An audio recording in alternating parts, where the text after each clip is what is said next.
This Is Us. Um, Episode. Honestly, I forgot which number that we're in, but it was actually a pretty good episode. I want to start with Kevin because I felt like this is more about him than the other people in this episode. So Kevin is meeting the new director, and he's going over lines with one of his co-stars.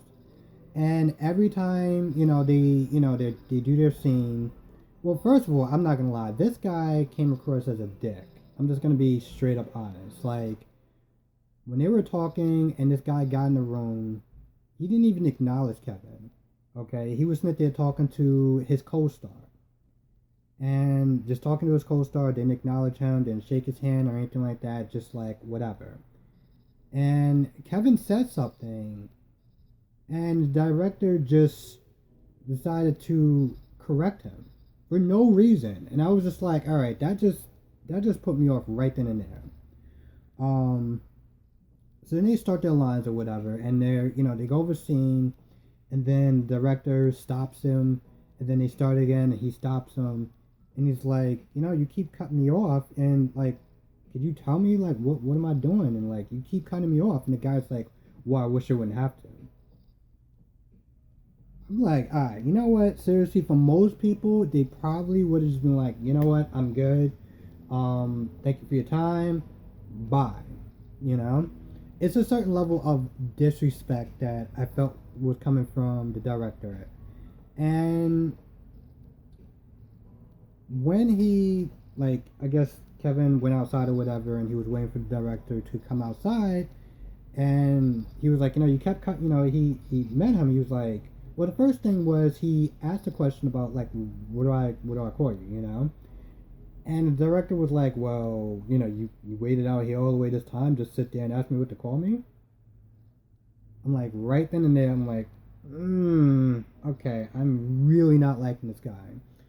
And Kevin's like, well, you kept cutting me off, but so like what do you want me to do better? Like just to sit there and take some notes or whatever. And because he was like, you was being really hard on me. And the guy says something, and then he's like, you're a pretty good actor, and if that's what you want to be, that's fine. But there's a difference between being good and being great, and you got to sit there and ask yourself, what do you want? And then he walks off and he leaves, and we flash back to Kevin's past where I guess Kevin was trying out for football, and he had a really bad day where he couldn't remember the plays and stuff. And the coach was pretty harsh on him. And he went upstairs and he was like, I want to quit, yada yada yada. And he was up, he walks upstairs, and Rebecca's like, listen, if he doesn't want to do it, let him not do it. And that's when I'm not gonna lie, I actually kind of forgot his name. That's when Jack was like, Rebecca, you constantly let him quit at everything that he does. And over the years, it's made him soft.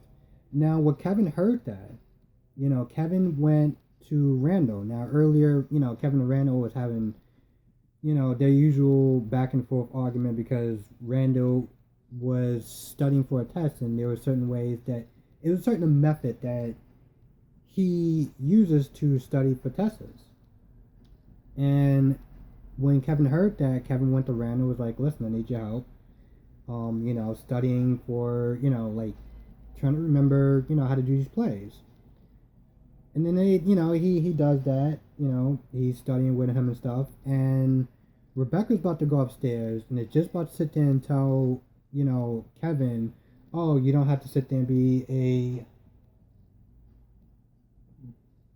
you don't have to sit there and, play football if you don't want to play.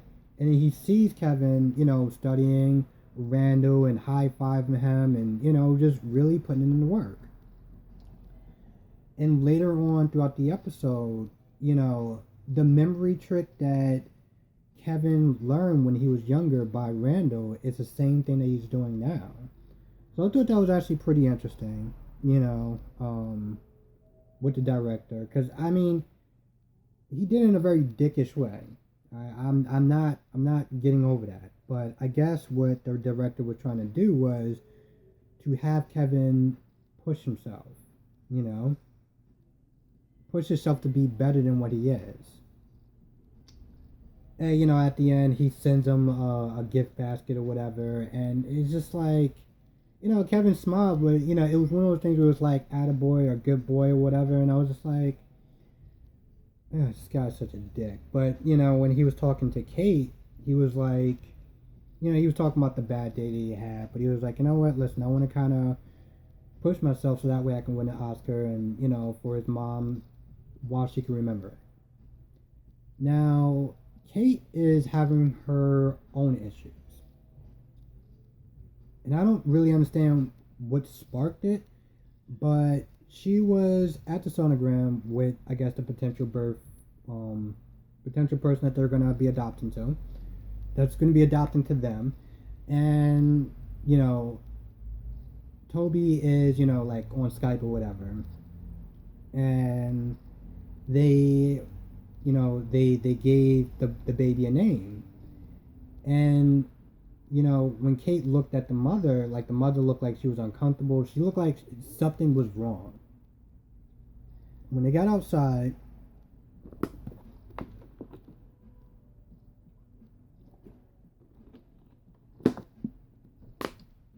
the first thing that Kate asked was, are you sure? Like, are you having second thoughts or whatever? And through this long, convoluted conversation, it all really came down to the fact that the reason why she was having an issue or whatever was because of the baby's name that they were going to give her, because of, I guess, some bully that was, I don't know, picking with her, or like, telling like rumors or whatever. And so I thought it was kind of silly, but it just reassured Kate and Toby that the birth mother is sure about adopting to them, which was great up until a point. But she had to talk with Kevin, and towards the end of it, she was talking about certain things that she had held back, certain things that she didn't really talk about with a lot of people. And this is where she brings up, later on with Toby, about that dirtbag. You know what? Dirtbag is actually scumbag. Yes, that piece of garbage boyfriend that she had when she was 17. And I gotta sit there and say, last season, when we had, when we saw the guy who she was going out with and saw how he was abusing her and stuff like that, I'm not gonna lie, that was so difficult to actually watch.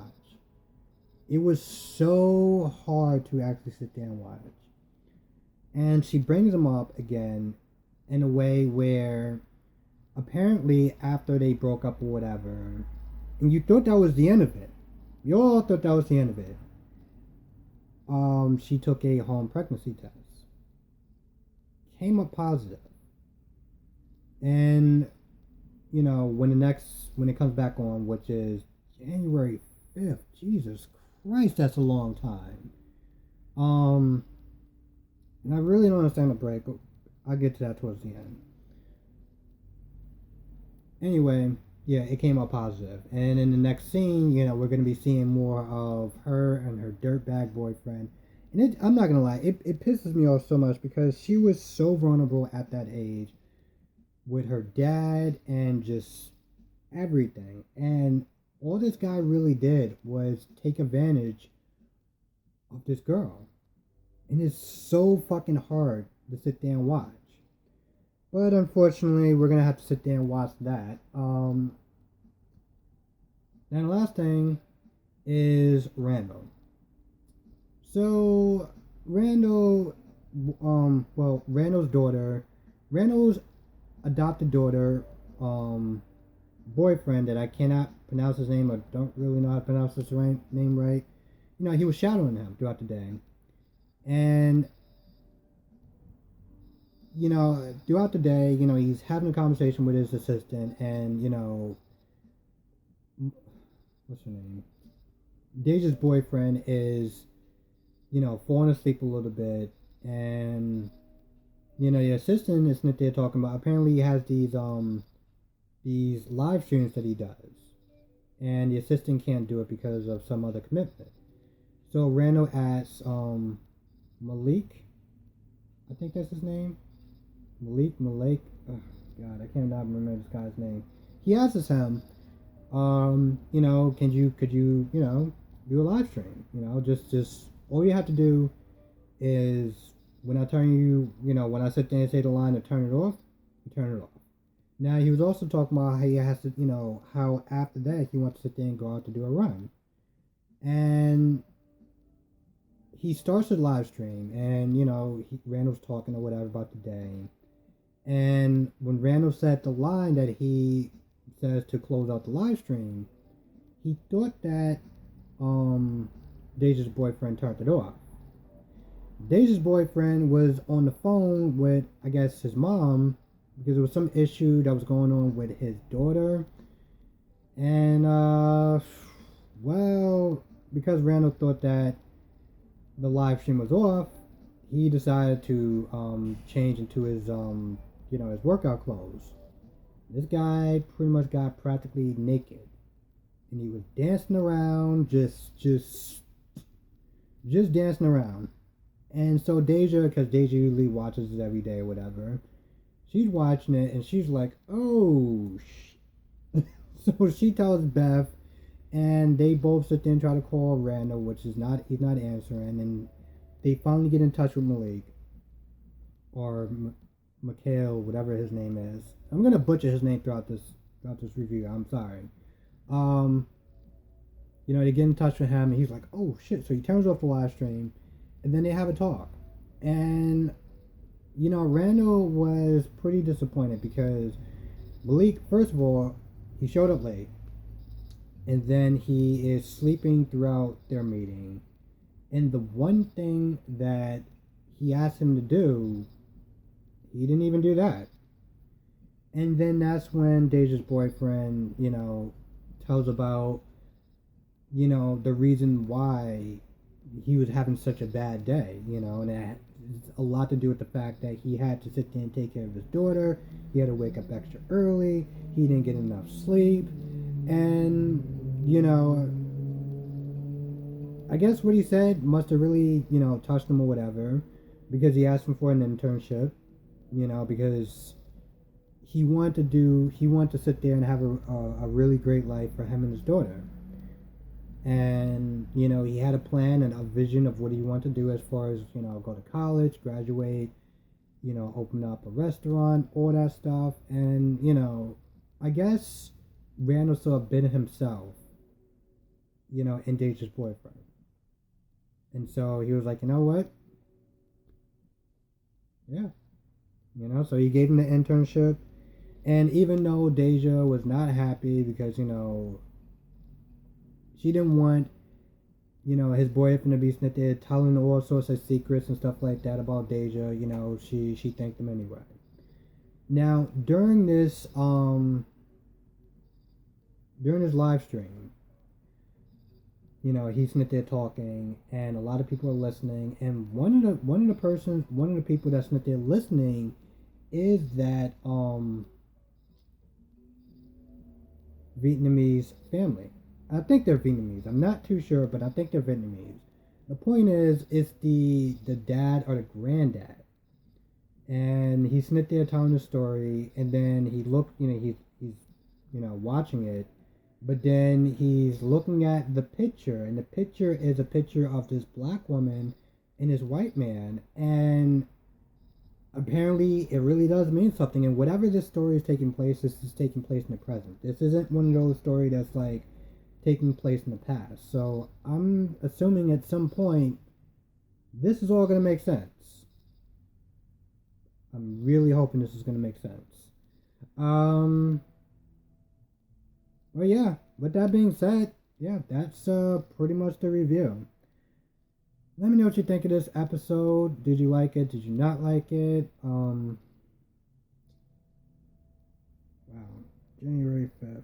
That is such a long damn time. I'm honestly wondering how people are taking these type of episodes. And what I mean by these, I mean like dealing with COVID.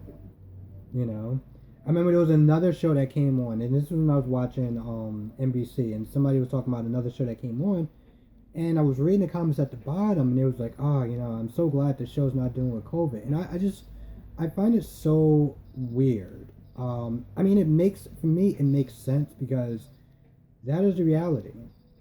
But then I also kind of look at it, and I'm like, it takes you out of the fantasy a little bit. Like COVID is a fucking problem. And if you can turn on the TV, you can watch something that's not dealing with COVID and masks and stuff like that and politics and whatever, then I think that's a great thing. And to kind of have this, like, I don't want to sit there and say shoehorn, but just like thrown in your face a little bit, I can get why it's a little off putting for some people. Um, I'm not having an issue with it because I think the story is great. If I think the story wasn't great, then I'll be like, I don't think I actually tell you the truth. No, I don't think I would actually have an issue with it. But I know some people. I know some people probably are. So let me know if you have an issue with it, and if so, why. Thank you for watching. Be safe. I will catch you in the next review.